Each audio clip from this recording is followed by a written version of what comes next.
This video was brought to you by our Patreon backers. Sign up now to support the channel and get exclusive early access to videos, live events, and your name in videos. The link's below. Prepare yourself and get yourself somewhere safe, because in this video we're going to have a look at the rather chilling hypothetical of the UK being involved in a nuclear war. Now, before we start, we should probably say that the likelihood of such an event is incredibly low, so you can get out from under your desk. Nonetheless, it is interesting to run through exactly what would happen, specifically from a political perspective. In the 60s and 70s, it was a very real possibility that the UK exchanged nukes with the Soviet Union, and as such, the UK government and civil service spent a lot of time and money coming up with contingency plans about exactly what would happen if the Cold War suddenly turned very, very hot. We'll start by going through some of these contingency plans and then go through what we do know about similar processes today. Obviously, we don't know as much about the plans today, as the vast majority of them will be heavily classified. In the 1950s, the British Prime Minister, Anthony Eden, realised that the UK should probably have some plans for nuclear war, and so signed off on something called the Central Government War Headquarters. It was completed in 1962, and the then Prime Minister, Harold Macmillan, made clear that it was to be used as the seat of government in the period of survival and reconstruction, and that it could be an alternative centre to London for authorising nuclear retaliation. It was built in Corsham in the old Bath stone quarry. The quarry itself was used to make aeroplanes in the war and had all the features an underground bunker would want, including an underwater lake. Once converted, this new government headquarters had 35 acres of land, including over 60 miles of roads. It was split up into 22 areas, which included mess halls, dormitories, telephone exchanges, a hospital, laundry rooms, a private bathroom for the Prime Minister, who was one of the only people to have such privacy, a temporary Foreign Office, Home Office, Health Office, and even a BBC broadcasting studio for the Prime Minister to speak to the survivors. The underwater lake would provide water, and a ring road around the site would allow for efficient travel. Small buggies, that look similar to the ones in Austin Powers, were fitted for speedier travel. So that's the bunker, but who would go in there and when would they find out? Well, the bunker could support up to 4,000 staff. However, there were strictly no families. In the eventuality that the UK was about to become a contender in World War III, staff would be instructed to move to the Central Government War Headquarters, with many only finding out at the last moment exactly where they were going. Aside from the Prime Minister, only 5 other War Cabinet level ministers would accompany them, with them each being allowed 2 personal staff. Some of the cabinet would remain in London, with prime ministers in the 1960s opting to assign nuclear deputies. One would be in the bunker and one would be in London. If the Prime Minister was inaccessible for any reason, for example they were travelling to the bunker, and a quick decision needed to be made about whether to retaliate to the attack, one of these deputies would be given the truly haunting task. Other members of the government would be situated around the country to ensure that at least one of them was alive if all major cities were struck. It should be noted that the government would likely have even more power than in the Second World War. Hennessy suggests, in an interview on BBC Radio 4, that Parliament at the last minute would grant the government complete control over life and limb. However, forcing people to move to the bunker, despite their almighty power, may have been more difficult than it seems. Because at the end of the day, those who knew they'd have to relocate were those who likely knew about the devastating impact of nuclear war, and as such were arguably the most likely to want to be with their families as the world as we know it gets utterly annihilated.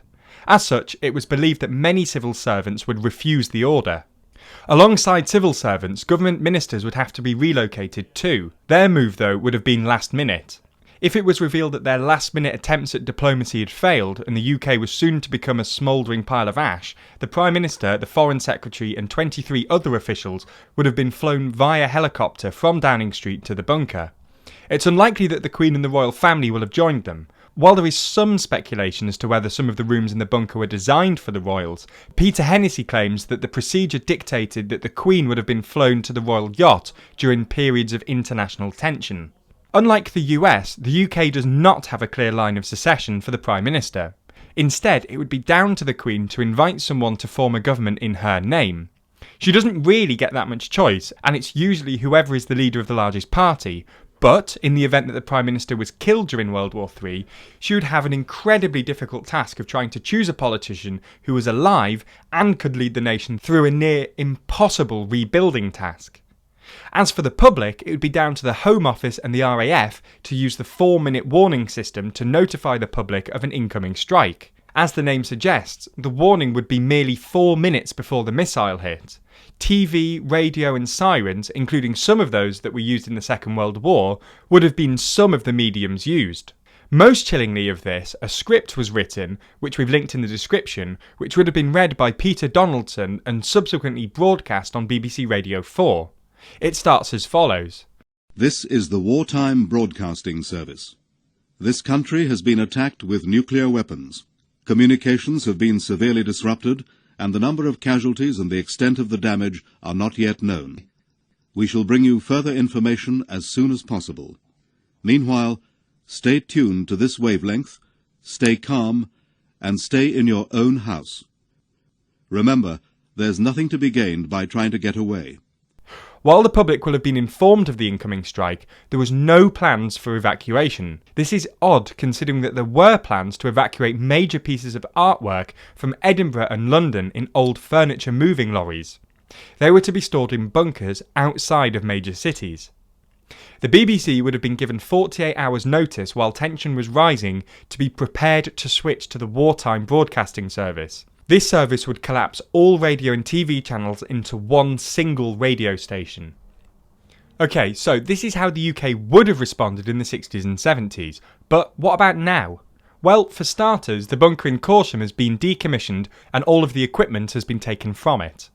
It's likely that there are still bunkers that the government would use in the case of a nuclear strike though, but this is mere speculation. As for the continuity of government, the concept of nuclear deputies still exists. However, due to developments in technology, nuclear weapons can now be launched from submarines. In fact, this is the primary way that British nukes would be fired. As such, letters of last intent have been introduced.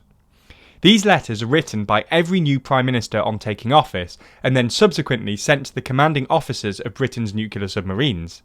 If the government is wiped out, these letters would instruct the officers of what to do in regard to retaliation.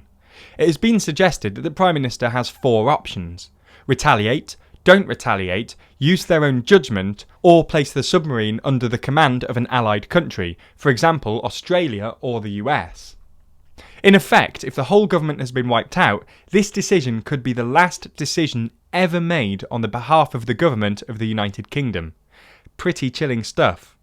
It's not known what was contained in any former Prime Minister's letter of last intent. So, this is the government aspect, but how would the general population be informed of a nuclear strike? Well, as you can imagine, the system of using radios and sirens has been updated a little. In fact, much of the World War II sirens that may have been used to notify people have been decommissioned, on the grounds that double-glazed windows have become the norm, and it's unlikely that people indoors would hear them anymore. Instead, the government has the emergency alert system, which is still being trialled but seems to be working. In effect, text messages are sent via cell towers to compatible mobile phones, later versions of Android and iOS.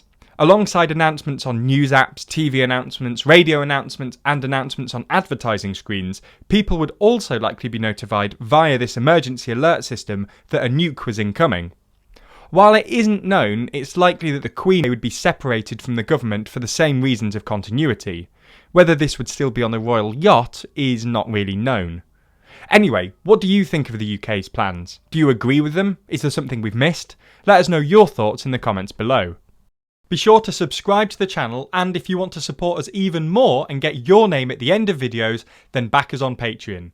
In return, you get more than just credits. You also get access to exclusive live events, early access to videos, behind the scenes posts, and exclusive Patreon only videos, including a recent one where we finally answer a long-standing office beef. Which is the best takeaway pizza chain? We're so full. The link to the Patreon is down below.